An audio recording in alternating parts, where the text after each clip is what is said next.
అవకాశం వస్తే ఎన్టీఆర్ జీవిత చరిత్రపై తెరకెక్కిస్తున్న సినిమాలో నటిస్తానని జూనియర్ ఎన్టీఆర్ స్పష్టం చేశారు.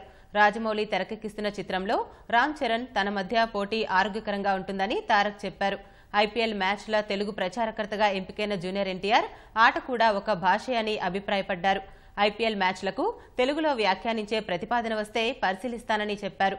క్రికెటర్లలో సచిన్ అంటే ఇష్టమన్న తారక్ తన కుమారుడు అభయరామ్కు క్రికెట్ నేర్పిస్తానని, అలాగని తనపై బలవంతంగా రుద్దనని చెప్పారు.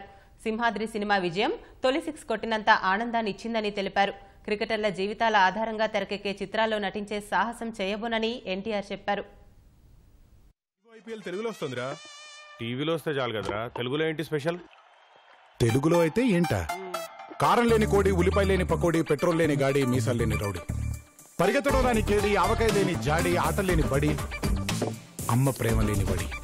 చాలరా బాబోయ్, ఒప్పేసుకున్నాం. అసలు మజా తెలుగురా.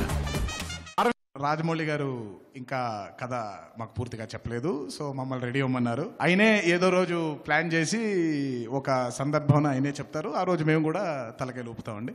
నాకు తెలిసి ఇదే అనుకుంటాను చరణ్ చెప్పింది. సో నేను సో ఐపీఎల్ ఎలాగైతే ఈ tag line best versus best అలాగూ ఈ కాంబినేషన్ కూడా రామ్ చరణ్ తో best with best again with the best Rajamouli గారు అనుకోవచ్చు. డెఫినెట్లీ బీ ఏ కాంపిటీషన్ అండి. కాకపోతే it won't be a 2 way, it will be a 3 way competition.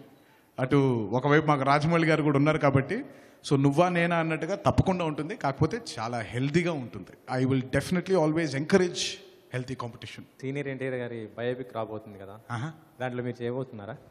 నాకు ఇంకా పిలుపు రాలేదండి. మీకు ఏదైనా చెప్తే చెప్పండి, వచ్చేస్తా.